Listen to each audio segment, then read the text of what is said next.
आइए आगे बढ़ते हैं और पिछली बात को ही हम जो है थोड़ा सा आगे बढ़ाना चाहते हैं कि लास्ट टर्न पर हम बता रहे थे आपसे कि जो लेड एसिड बैटरी है वो बहुत ही इम्पोर्टेंट रोल प्ले करती है, इलेक्ट्रिकल सिस्टम का हार्ट कहलाती है ये, as a heart of electrical ये एक्ट करती है। तो हम इसी लेड एसिड बैटरी के बारे में हमने आपको बताया था कि जो इसके बेसिक पार्ट्स होते हैं, हमने 5 तरीके के पार्ट्स तो इससे बहुत सारे होते हैं, लेकिन 5 पार्ट हमने बताए थे। कंटेनर बताया था, प्लेट बताया था, एक्टिव मटेरियल बताया था, सेपरेटर बताया था। सेपरेटर्स जो होते हैं वो आपको पता है नॉन कंडक्टिंग शीट्स होते हैं जो सेपरेट करते हैं पॉजिटिव और नेगेटिव प्लेट्स को। और इसके साथ हमने जो है आपको बैटरी टर्मिनल्स के बारे में बताया था।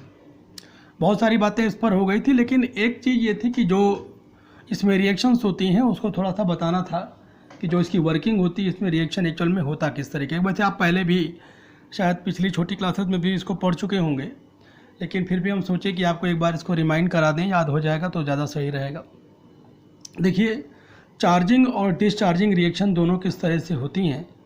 ये देखिए यहाँ पर सेल बनाया गया है, यहाँ पर ये देखिए ये यहाँ पर ये पॉजिटिव इलेक्ट्रोड जो है PbO2 का है, आप देख रहे हैं, और जो नेगेटिव इलेक्ट्रोड है वो Pb का है, लेड का। H2SO4 सॉल्यूशन भरा हुआ है इसमें एज ए इलेक्ट्रोलाइट। ये जो होगा चूँकि डाइल्यूट होगा तो उस केस में ये अपने कॉन्जिक्यूटिव आयंस जो होंगे उनमें जो ये डिसोसिएट हो जाता है। तो ये 2H+ और SO4 माइनस ये इस तरीके से यहाँ पर होगा।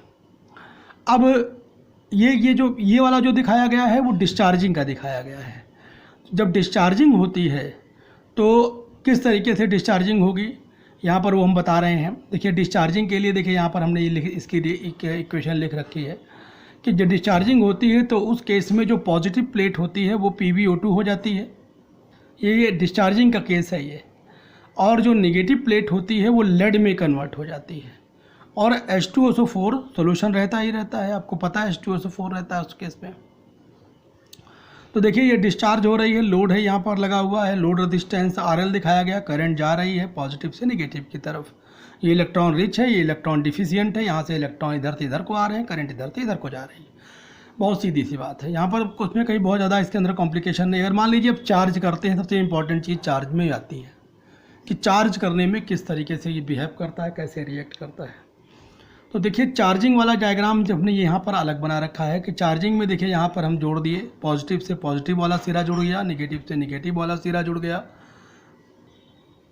और जब चार्ज कर रहे होते हैं तो उस केस में देखिए क्या होता है कि जो पॉजिटिव प्लेट है वो PbSO4 में कन्वर्ट हो रही होती है। देखिए यहाँ पर ये चार्ज करते समय, और नेगेटिव प्लेट जो है PbSO4 में कन्वर्ट हो रही होती है। फिर H2O और इलेक्ट्रिकल एनर्जी।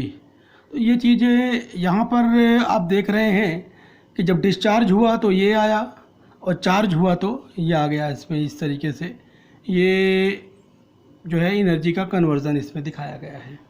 तो अब आपको समझ में बात आ गई होगी। तो बाकी ये चीज़ें आप पढ़े भी हैं, पहले से भी पढ़ चुके हैं आप, तो इसमें बहुत ज़्यादा डिटेल में जाने की ज़रूरत हम नहीं समझते हैं कि आपको जो है बहुत डिटेल में बताया जाए कि इसकी जो केमिकल एनर्जी होती है वो किस तरीके से होती है। तो जो डाइल्यूट सल्फ्यूरिक एसिड होता है ज़्यादातर जो आप जानते हैं उसकी स्पेसिफिक ग्रेविटी 1.28 होती है इस केस में। और ये जो होता है यही सबसे important role as a electrolyte play करता है। तो समझ में तो आपको आई गई होगी बात। ये आगे बढ़ते हैं, इसमें हम स्टार्टिंग मोटर के बारे में कुछ बात करते हैं। बहुत सारी चीज़ें इसके अंदर हो गई। और स्टार्टिंग मोटर क्या होता है, किस तरीके से उसकी वर्किंग होती है, वो ज़्यादा हम इम्पॉर्टेंट समझते हैं। जो स्टार्टिंग मोटर होता है इसको DC मोटर भी कहते हैं या सेल्फ स्टार्टर भी बोलते हैं। अब ये केवल ये जो है 1911 से करीब आप ये यूज़ किया जाने लगा था। और उसके पहले जो गाड़ियाँ होती थी उनमें क्या होता था कि जो क्रैंकिंग होती थी वो सेल्फ कराई जाती थी, हाथ से एक रस्सी से जो है बांध करके फ्लाई व्हील को और उसको नचाते थे। या जैसे आप लोग देखते हैं आजकल जो जनरेटर्स होते हैं, डीजल जनरेटर, उसमें एक हैंडल लगा हुआ होता है और आप देखते हैं उस केस में उसको तेज़ी से नचाते हैं और उसके बाद फिर जो है उसमें क्रैंकिंग स्टार्ट। तो एक्चुअल में उसी तरीके से पहले भी होता था इन गाड़ियों में, तो बाद में क्या हुआ, इसको रिप्लेस कर दिया गया और इसकी जगह मोटर लगा दिया गया कि मोटर स्वयं उसको जो है फ्लाई व्हील को घुमाएगा और क्रैंकिंग उससे स्टार्ट होगी। तो ये चीज़ जो है डीसी मोटर यहाँ सबसे पहले यूज़ किया जाने लगा। और क्योंकि जो हाथ से करने वाला जो सिस्टम था वो बहुत ही ज़्यादा टीडियस था, कठिन भी था। तो उससे क्या होता था कि इंजन अब जब डीसी मोटर यूज़ किया जाने लगा तो इंजन जो है बहुत तेज़ी से स्टार्ट हो जाता था, जब चाहे तब हम आसानी से उसको स्टार्ट कर लेते थे और हर एक ऑपरेटिंग कंडीशन में। तो जो इसका बेसिक प्रिंसिपल होता है डीसी मोटर का, वो क्या होता है कि अगर करंट जो है किसी कंडक्टर के अंदर फ्लो करती है तो, और वो मैग्नेटिक फील्ड में रखा हुआ होता है, तो उसके ऊपर जो है एक मैग्नेटिक फोर्स लगने लगता है फ्लेमिंग के लेफ़्ट हैंड रूल से। फ्लेमिंग का लेफ़्ट हैंड रूल भी आप लोगों ने पहले पढ़ रखा होगा कि अगर मान लीजिए कि कंडक्टर है और इस तरीके से अगर हम बताएं तो अगर ये जो है डायरेक्शन ऑफ मैग्नेटिक फील्ड है, डायरेक्शन ऑफ करंट है, तो डायरेक्शन ऑफ ये फोर्स हो जाएगी। लेफ़्ट हैंड के केस में ऐसा आता है। तो यही चीज़ होती है, तो उसी पर ये बेस्ड होता है, बेसिक प्रिंसिपल यही है और इसी पर मोटर ये बनाया गया था।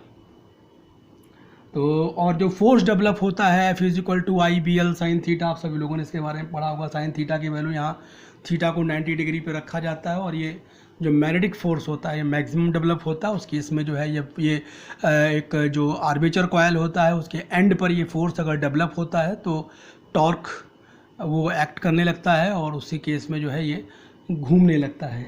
तो घूमने लगता है तो क्रैंकिंग आसानी से हो जाती है। तो ये चीज़ यहाँ पर थी। अब आप देखिए इसमें कह रहा है कि mounted on the side of the engine, ये जो मोटर होता है ये इंजन के एक साइड पर माउंटेड होता है और क्लोज टू फ्लाई व्हील, इसलिए फ्लाई व्हील के पास लगाया जाता है क्योंकि इसी से फ्लाई व्हील को घुमाना है। तो फ्लाई व्हील के पास जितना रखोगे उतना ज़्यादा सही रहेगा, क्योंकि हमको जो डिज़ाइन बनानी है, पूरा स्ट्रक्चर बनाना है, सिस्टम बनाना है, वो कॉम्पैक्ट बनाना है। अब इसमें क्या होता है, एक स्मॉल साइज्ड मोटर, जो मोटर होता है उसकी साइज़ स्मॉल होनी चाहिए, पावरफुल होना चाहिए, ये उसकी बेसिक रिक्वायरमेंट है। Uses DC from battery. अब देखो इसको सप्लाई जो मिल रही कहाँ से मिल रही, बैटरी से सप्लाई मिल रही है।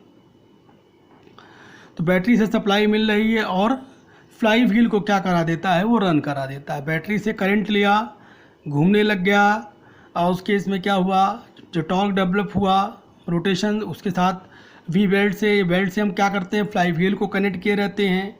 तो जब इसका रोटर घूमेगा तो उसके साथ फ्लाई व्हील घूमेगा और इस केस में जो है क्रैंकिंग स्टार्ट हो जाएगी। तो ये है उसका सिस्टम। कैसा होना चाहिए, एक अच्छे मोटर की क्या डिमांड है, कैसा होना चाहिए। अगर मान लीजिए कभी हमको बनाना हुआ या हमको इसको जो है चूज़ करना हुआ, ख़रीदना हुआ, तो कैसे हम इसको समझेंगे कि सबसे अच्छा कैसे होगा। ये कह रहा है कि able to turn easily the flywheel, मतलब इसके अंदर इतनी ताकत होनी चाहिए कि ये आसानी से फ्लाई व्हील को घुमा सके। अब फ्लाई व्हील को घुमाने के लिए तो देखिए, एक तो ये ताकत तो इसके अंदर होनी चाहिए, साथ में ताकत जो होती है वो करंट की भी होनी चाहिए, उस बैटरी में भी होनी चाहिए। अगर बैटरी में उतनी ताकत नहीं होगी कि इस मोटर को घुमा सके वो, तो फ्लाई व्हील घूमेगा ही नहीं। फ्लाई व्हील तो उसी के साथ ही जुड़ा हुआ है ना। इसीलिए आप देखते हैं जब बैटरी जो होती है कम चार्ज रहती है या डिस्चार्ज हो जाती है सर्दियों के दिनों में, बाकी के दिनों में, तो उस केस में क्या होता है कि बहुत आसानी से फिर ये मोटर घूमता ही नहीं। जब मोटर नहीं घूमता तो क्रैंकिंग नहीं हो पाती, फिर आप स्टार्ट नहीं कर सकते, सेल्फ स्टार्ट नहीं होता उस केस में, फिर गाड़ी धक्का वाली हो जाती है। अगर मोटरसाइकिल रहती है या स्कूटर रहती है तो उसको फिर आपको किक मार करके स्टार्ट करना पड़ेगा, फिर वहाँ बैटरी काम नहीं कर रही है। यहाँ पर बैटरी का रोल सबसे बड़ा है, क्योंकि बैटरी से ही तो ये घूमेगा। तो आगे बात करते हैं। तो इतनी बात तो समझ में आई आपको। Must exert initial torque, initial torque जो कैलकुलेट किया जाता है वो इतना करीब होना चाहिए एट लो स्पीड पर। तो लो स्पीड अगर है तो उस केस में 1 से 2.4 kgf/मीटर, ये इतना इनिशियल टॉर्क होना चाहिए। फिर क्या कह रहा है कि हैव लोअर इंटरनल रेजिस्टेंस। भाई लोअर इंटरनल रेजिस्टेंस अगर होगा तो उस केस में जो इसकी इफ़िशेंसी होगी वो ज़्यादा होगी, कम करंट पर जो है ज़्यादा ये आउटपुट लॉसेस कम होंगे, इंटरनल रेजिस्टेंस अगर कम होगा तो आउटपुट ज़्यादा इसमें जो है हमको मिल पाएगा। आउटपुट ज़्यादा मिल पाएगा तो अगर कम बैटरी का पावर कम ये यूज़ करेगा स्टार्ट करने के लिए, तो ये सारी चीज़ें इसके अंदर ही आ जाएगी, ये फीचर्स आ जाएंगे, इसमें ऐड हो जाएंगे। अगर लोअर रेजिस्टेंस रहा इसका अंदर का, तो अंदर के एक्चुअल में होता क्या है ना, जो बाइंडिंग होती है अंदर की वो उसके ऊपर डिपेंड करता है। तो जो लोअर रेजिस्टेंस हायर रेजिस्टेंस यही क्वालिटी भी डिसाइड करता है मोटर की। एक्चुअल में क्या होता है कि लोअर रेजिस्टेंस का मतलब ये होता है कि जो उसके अंदर वाइंडिंग की गई है, कॉपर वाइंडिंग होती है, इंसुलेटेड कॉपर लगा हुआ होता है, अगर उसका डायामीटर कम होता है, पतला वायर होगा, तो उस केस में होता ये है कि डायामीटर जो है कम होता है, पतला वायर होता है, तो उस केस में रेजिस्टेंस बढ़ जाता है। आपको पता भी है कि जो रेजिस्टेंस होता है वो लेंथ बढ़ाने पे बढ़ता है, एरिया बढ़ाने पे घटता है, और अगर मोटा वायर होगा तो रेजिस्टेंस कम हो जाता है। तो जो वाइंडिंग होती है कॉपर की, बेसिकली वो डिसाइड ये करती है कि इंटरनल रेजिस्टेंस उसका कैसा हो, और भी बाकी चीज़ें जो उसके कनेक्शंस होते हैं उनमें भी देखा जाता है कि वो कॉपर वहाँ पर यूज़ हो रहा है या नहीं हो रहा है। इसलिए कॉपर का जो अंदर का इंटरनल स्ट्रक्चर होता है वो सबसे अच्छा माना जाता है। तो कहते नहीं, जब आप जो मोटर लेने जाइए तो आप बताते हैं साहब इसकी कॉपर वाइंडिंग है। कभी आप पंखा खरीदने गए हो, पंखा भी उसी तरीके से चलता है, जो घरों में पंखे लगे हुए होते हैं, तो कहते हैं साहब इसकी कॉपर वाइंडिंग है। तो कॉपर वाइंडिंग बताने का मतलब यही होता है। लेकिन कॉपर वाइंडिंग में भी जो है कई तरीके की क्वालिटी आती हैं, क्योंकि मोटा कॉपर वायर यूज़ हो रहा है, पतला कॉपर वायर यूज़ हो रहा है, सारी चीज़ें।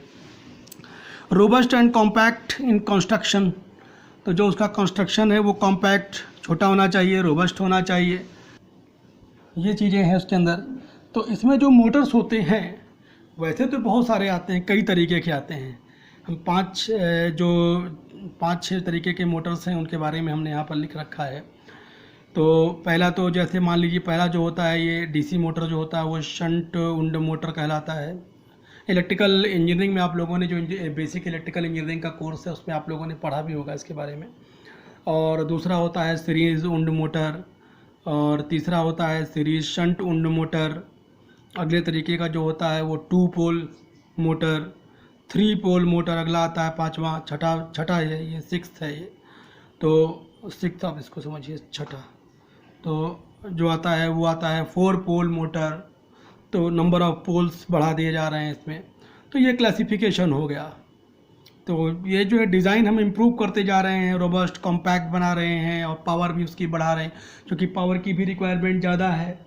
तो क्योंकि जब लगातार हम बड़े इंजन यूज़ करेंगे, एक्सयूवीज़ यूज़ करेंगे, मल्टी सिलेंडर यूज़ करेंगे, तो उस केस में वहाँ पर जो है पावर की ज़रूरत ज़्यादा पड़ेगी। तो ये सारी चीज़ें इसमें आई। अब कह रहा है it works on the principle of electromagnetism.